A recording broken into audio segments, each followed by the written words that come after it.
गया महात्म्य। अग्निदेव कहते हैं, अब मैं गया के महात्म्य का वर्णन करूंगा। गया श्रेष्ठ तीर्थों में सर्वोत्तम है। एक समय की बात है, गए नामक असुर ने बड़ी भारी तपस्या आरंभ की। उससे देवता संतप्त हो उठे और उन्होंने क्षीरसागर शाही भगवान विष्णु के समीप जाकर कहा, भगवान आप गयासुर से हमारी रक्षा कीजिए। तथास्तु कहकर श्रीहरि गयासुर के पास गए और उससे बोले, कोई वर मांगो।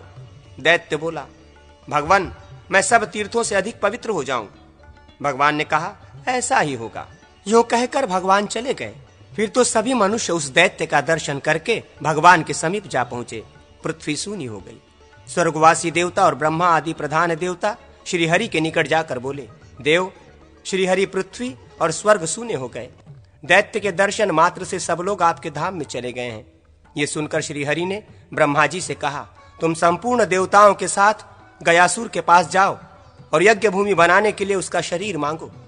भगवान का यह आदेश सुनकर देवताओं सहित ब्रह्मा जी गयासुर के समीप जाकर उससे बोले, दैत्य प्रवर मैं तुम्हारे द्वार पर अतिथि होकर आया हूं और तुम्हारे पावन शरीर को यज्ञ के लिए मांग रहा हूं। तथास्तु कहकर गयासुर धरती पर लेट गया।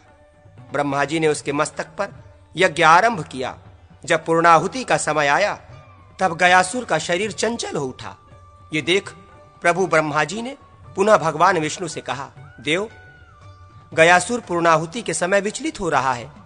तब श्री विष्णु ने धर्म को बुलाकर कहा, तुम इस असुर के शरीर पर देवमय शिला रख दो और संपूर्ण देवता उस शिला पर बैठ जाएं।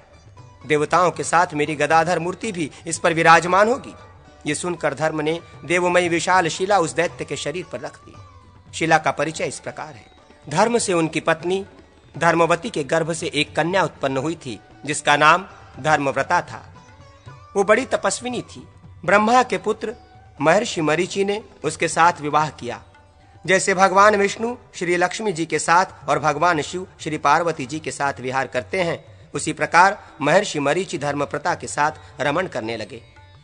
एक दिन की बात है, महर्षि जंगल से कुशा और पुष्प आदि ले आकर बहुत थक गए थे।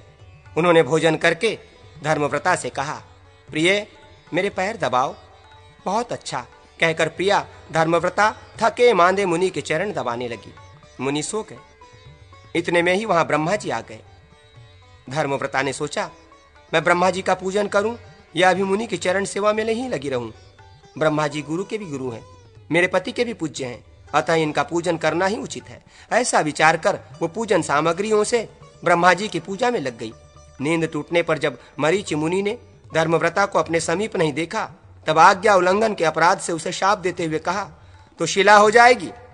ये सुनकर धर्मव्रता कुपित हो उनसे बोली, मुने चरण सेवा छोड़कर मैंने आपके पूज्य पिता की पूजा की है, अतः मैं सर्वथा निर्दोष हूं। ऐसी दशा में भी आपने मुझे शाप दे दिया है, अतः आपको भी भगवान शिव से शाप की प्राप्ति होगी। यूं कहकर धर्मव्रता ने शाप को पृथक रख दिया और स्वयं अग्नि में प्रवेश करके वो हजारों वर्षों तक कठोर तपस्या में संलग्न रही। इससे प्रसन्न होकर श्री विष्णु आदि देवताओं ने कहा, वर मांगो। धर्मव्रता देवताओं से बोली, आप लोग मेरे शाप को दूर कर दें। देवताओं ने कहा, शुभे महर्षि मरीचि का दिया हुआ शाप अन्यथा नहीं होगा। तुम देवताओं के चरण चिन्ह से अंकित परम पवित्र शिला हो जाओगी। गयासुर के शरीर को स्थिर रखने के लिए तुम्हें शिला का स्वरूप धारण करना होगा। उस समय तुम देवव्रता, देवशिला, सर्वदेव स्वरूपा, सर्वतीर्थमयी तथा पुण्यशिला कहलाओगी। देवव्रता बोली, देवताओं यदि आप लोग मुझ पर प्रसन्न हो तो शिला होने के बाद मेरे ऊपर ब्रह्मा, विष्णु तथा रुद्र आदि देवता और गौरी लक्ष्मी आदि देवियां सदा विराजमान रहें। अग्निदेव कहते हैं, देवव्रता की बात सुनकर सब देवता तथास्तु कहकर स्वर्ग को चले गए। उस देवमय शिला को ही धर्म ने गयासुर के शरीर पर रखा, परंतु वो शिला के साथ ही हिलने लगा। ये देख रुद्र आदि देवता भी उस शिला पर जा बैठे। अब वो देवताओं को साथ लिए हिलने डोलने लगा। तब देवताओं ने क्षीरसागर शाही भगवान विष्णु को प्रसन्न किया। श्रीहरि ने उनको अपनी गदाधर मूर्ति प्रदान की और कहा, देवगण आप लोग चलिए, इस देवगम्य मूर्ति के द्वारा मैं स्वयं ही वहां उपस्थित होऊंगा। इस प्रकार उस दैत्य के शरीर को स्थिर रखने के लिए यथाव्यक्त व्यक्ताव्यक्त उभय स्वरूप साक्षात गदाधारी भगवान विष्णु वहां स्थित हुए। वे आदि गदाधर के नाम से उस तीर्थ में विराजमान है। पूर्व काल में गद नाम से प्रसिद्ध एक भयंकर असुर था। उसे श्री विष्णु ने मारा और उसकी हड्डियों से विश्वकर्मा ने गदा का निर्माण किया।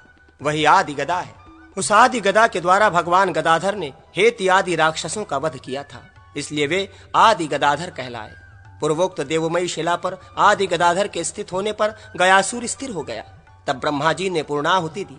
तदनंतर गयासुर ने देवताओं से कहा, किस लिए मेरे साथ वंचना की गई है? क्या मैं भगवान विष्णु के कहने मात्र से स्थिर नहीं हो सकता था? देवताओं, यदि आपने मुझे शिला आदि के द्वारा दबा रखा है तो आपको मुझे वरदान देना चाहिए। देवता बोले, दैत्य प्रवर, तीर्थ निर्माण के लिए हमने तुम्हारे शरीर को स्थिर किया है, अतः ये तुम्हारा क्षेत्र भगवान विष्णु, शिव तथा ब्रह्मा जी का निवास स्थान होगा। सब तीर्थों से बढ़कर इसकी प्रसिद्धि होगी तथा पितर आदि के लिए ये क्षेत्र ब्रह्मलोक प्रदान करने वाला होगा। यूं कहकर सब देवता वहीं रहने लगे। देवियों और तीर्थ आदि ने भी उसे अपना निवास स्थान बनाया। ब्रह्मा जी ने यज्ञ पूर्ण करके उस समय ऋत्विजों को दक्षिणाएं दी। 5 कोस का गया क्षेत्र और 55 गांव अर्पित किए गए। यही नहीं, उन्होंने सोने के अनेक पर्वत बना कर दिए, दूध और मधु की धारा बहाने वाली नदियां समर्पित की, दही और घी के सरोवर प्रदान किए, अन्न आदि के बहुत से पहाड़, कामधेनु गाय, कल्प वृक्ष तथा सोने चांदी के घर भी दिए। भगवान ब्रह्मा ने ये सब वस्तुएं देते समय ब्राह्मणों से कहा, विप्रवरों, अब तुम मेरी अपेक्षा अल्प शक्ति रखने वाले अन्य व्यक्तियों से कभी याचना न करना। यूं कहकर उन्होंने वे सब वस्तुएं उन्हें अर्पित कर दी। तत्पश्चात धर्म ने यज्ञ किया। उस यज्ञ में लोभवश धन आदि का दान लेकर जब वे ब्राह्मण पुनः गया में स्थित हुए, तब ब्रह्मा जी ने उन्हें शाप दिया, अब तुम लोग विद्याविहीन और लोभी हो जाओगे। इन नदियों में अब दूध आदि का अभाव हो जाएगा और ये सुवर्ण शैल भी पत्थर मात्र रह जाएंगे।